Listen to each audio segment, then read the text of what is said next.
Aerospace in Sumter, South Carolina. After that, I went on to college in Charlotte, North Carolina, Johnson C. Smith University, majored in communications and journalism. And my father is actually from Cambridge, Massachusetts. So after graduation, my grandmother said, "Why don't you move to Boston? And if you don't like it, you could always go back home." And I was like, "Okay, why not?" So I came to Boston, moved to Cambridge area, and I've pretty much been here ever since. And my writing, I worked in television and radio for several years, and now I'm with an engineering consulting firm here in Boston. Been here for like 26 years, and I'm the proud mother of a son, Joshua Smith, who's recently married. So I have a daughter-in-law, So and I she's a beautiful, wonderful daughter-in-law. So they got married last year. So that's that's kind of like me and a nugget, so to speak. But my writing style, I started writing as a child. I was always writing short stories, poems, and things of that nature. And as I got older, everyone said you had that knack. You should continue your writing, even in high school and college, because I was on the newspaper staff and things of that nature. And so I just kept writing. And you keep writing and for enjoyment. And some people said, like my teachers and professors, like you might want to consider this as a profession, become a writer and that sort of thing. And I'm like, okay, well that's okay. It wasn't writing. I did it for the enjoyment, the relaxation, that sort of thing. Not necessarily thinking that it was going to be a source of income. So life kind of went on. But for some reason, a character, Brenda, came into my head, and I just started writing about this character and her trials and tribulations and things of that nature.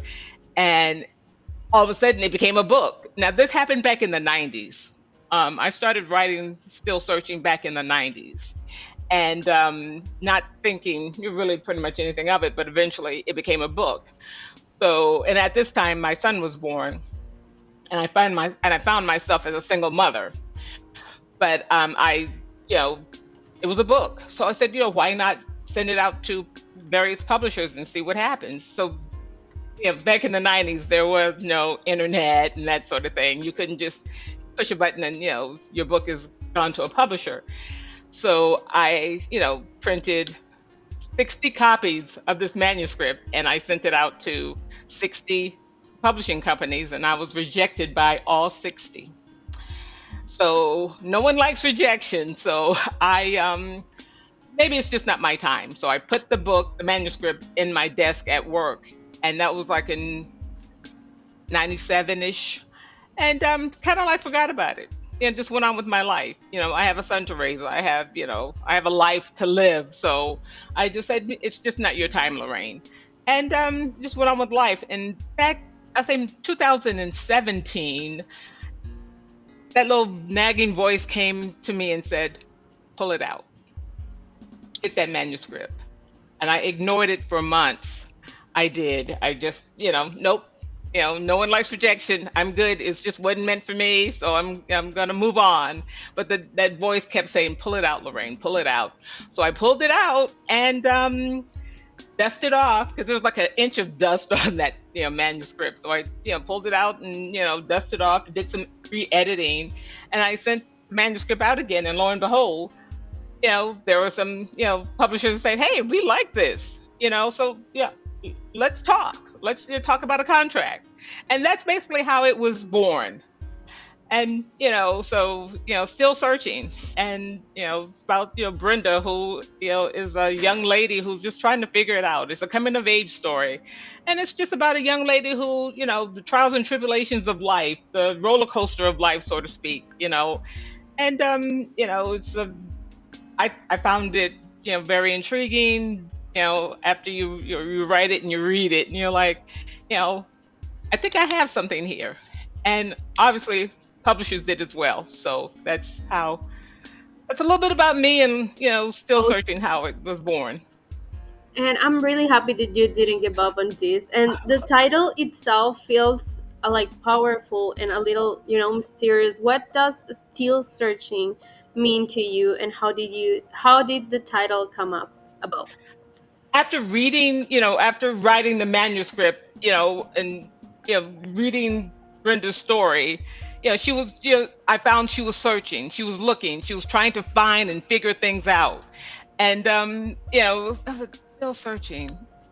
Perfect. It just came to me like that after I, put everything together and read the manuscript, and that Brenda is looking for whether it's love, great career, best college, the best this. She was just searching for her happiness, whatever that is. And she was searching for it. And, Brenda is still searching. Yeah. I Yeah. think we're all always are searching. We always, want more. What's the next? And that's where Brenda is, and that's who her character is. And I think that's who most of all of us are. We have one thing, but are we happy with it? And when you think you found it, it really isn't what we thought it was. So we, go to the next. Yeah. So that's how I came up with the title. But I want to mention this.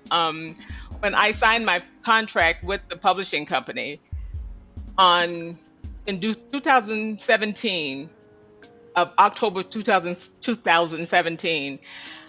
In December of 2017, I was diagnosed with breast cancer. I'm like, okay, it just seems like when you think it's still searching, when you think you're there, here comes a roadblock, here comes something else, to deter or change, your course. So I had to pivot. While I was editing my book, I was going through chemo and radiation and surgery and all of those wonderful things that comes with breast cancer. But thank God I am breast cancer free. I'm a survivor now. So, but in my publishing company, Dorrance Publishing, they were absolutely fantastic because we could not have predicted this. So they were very patient and understanding, and we got through it, and Still Searching was born a little later than we thought, but than we planned, but it was still born. And I just Yeah. wanted to mention that. And you know that every book leaves behind an emotional imprint. Mhm. And what do you want readers to feel as they turn the last page of Still Searching? Um, Never give up, persevere. There's always a light, and you just have to find it. It's there, and that's the premise of the book. Just never give up. Life is wonderful. Life is beautiful. Life is going to give you challenges. Um, People will work your last nerve, but you have to stay positive and never give up.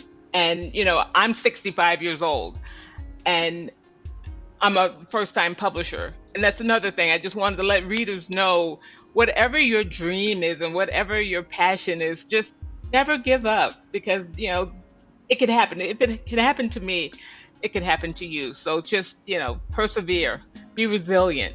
You know, One no does not not is not the end all.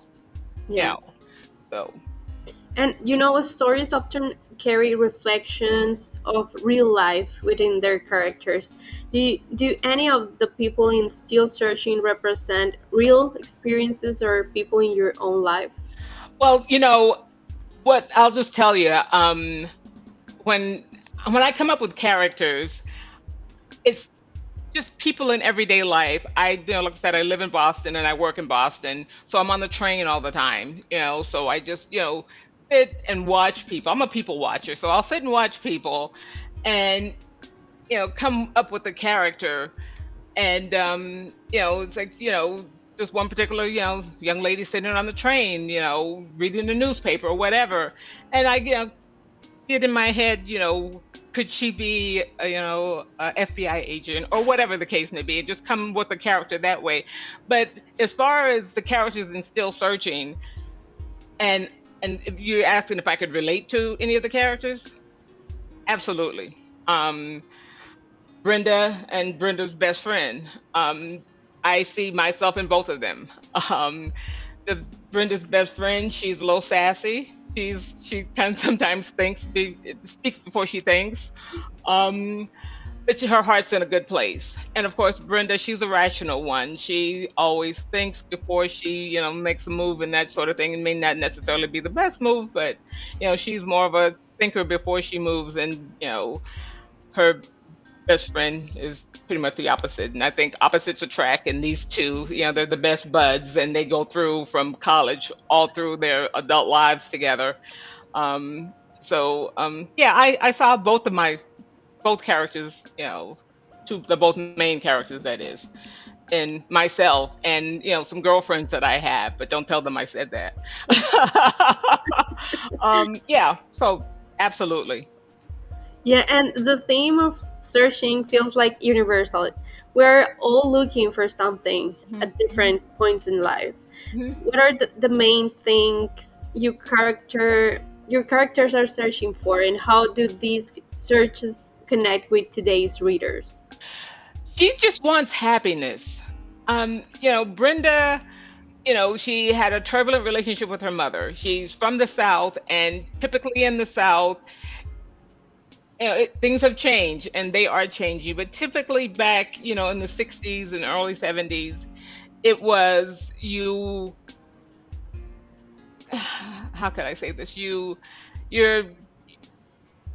you're being seen and not heard for the most part.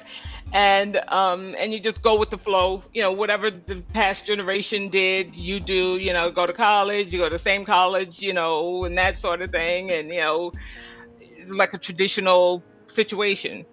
But Brenda didn't want to do that. She beat her own drum. She didn't want to follow in her brother's footsteps.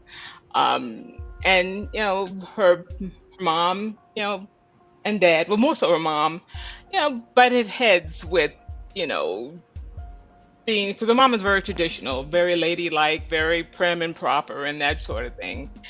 And her mom is more, she in which back in the day a lot of southern women were like this in families. It's like, what will people say? They are all about what other people think about them, as opposed to doing what you want for your own happiness. And I think Brenda was ahead of her time, as far as that is concerned, because she just wanted to do something different. She just didn't want to follow the same path that her brothers and sisters and other people in the community did. And so, yeah. And sometimes, writing teaches us as much as entertains others. What Mhm. did you discover about yourself while writing Still Searching? That I was stronger than I thought, especially going through the cancer, and I'm still raising a child. Single mother, raising a child, writing a book, even though he was an adult, but he still, I mean, they always need mom, for one Yeah. thing or another. And then, trying to establish, have a career. So, yeah, all of the above. It taught me that, Lorraine, you're stronger than you think. And I think when we are faced with different challenges, that it shows you, you know, how tough, or not how tough, but just how resilient you are and how strong you are, and you can make it through. So, of course, there were days and times that, after chemo, oh, I was like, no way I could, pick up a pen or go to this computer and edit this book. But, I found the strength to, get through it. So it taught me that, Lorraine, you got this. You are stronger than you think. And it did. And it made me to consider other challenges, things that I, probably would not have done. Breast cancer, it sucks. Truly it does. But it taught me that, you're resilient, you're strong. It gave me a second chance to explore other things. So that that was the lesson I've learned. That's what it taught me by finishing this book and reading, and writing the book. that you are Brenda, All because of Brenda never gave up. at some point we were Brenda. And books come alive when readers bring their own meaning to them. No. Have you received any feedback from readers that really stayed with you? Oh, that yes. And the majority of the feedback that I've received, and which really resonated with me, is that Lorraine, they are Brenda. They can relate to her. I went through this. And when I, tell my, breast cancer journey, they also, can definitely, some of the readers can really relate to that. And they, said, wow, you went through this while you're going through cancer and chemo and that, and it's like hats off to you, Lorraine, because it gave them, if you can do it, I can do it attitude, and that's basically what I wanted to give from the book. Not just with the breast cancer situation, but just with Brenda's trials and tribulations and how she came out on the other end, and even at the end of the story, she when she became a mother, she kind of related to her own mother. She, sometimes you can't relate until you've gone through some of the things that other people have gone through. And at the end of the day, Brenda, when she became a mother, she's like, she kind of like said, Mom, I see what you were going through and I understand how you felt and why you did what you did, when you did it. So Yeah. yeah. Yeah. Yeah, and one book often opens the door for many more. Do you see yourself writing more books in the future? Yes, I have one in the works right now. It's about two best friends again, but this is it's based right here in the Boston, Cambridge area, and two friends who have two sons who were, going through some things. So, yeah, it's in the works. Okay, okay. And for the aspiring writers listening, uh, that they want to learn from your journey, Mhm. what advice will you give to someone who is still searching for their voice as an author? um, Never give up. Continue writing and look at all avenues of writing. It's not just, there's so many doors opening now with, Amazon, Barnes and Noble. You don't necessarily have to go the traditional way now to get your book published and be really successful at it. So just don't limit yourself and keep writing and don't give up. And Yeah. and if you can find a teacher, a professor, or someone to kind of like be your mentor, that would be very helpful as well. And just let's make sure listeners know where to connect with your work. Where can people find Still Searching and following you online? Well, you can follow me at LORSM3 on Instagram and LORSM3 at on Facebook as well. And my book is Still Searching is on all platforms. Barnes and Nobles, Amazon, Apple, all pretty much all the platforms. But the majority of my customers, they seem to aim more so toward Amazon.com. So that's where, but it's on all major platforms. And thank you, Lorraine. It has been a pleasure to have you on Authors Radio. Thank you for giving us a glimpse into your work and sharing your passion. And listeners, be sure to check her book. Thank you for tuning into Authors Radio, amplifying voices inspiring the world. And join me next time for another inspiring conversation. In the meantime, happy listening. Bye now.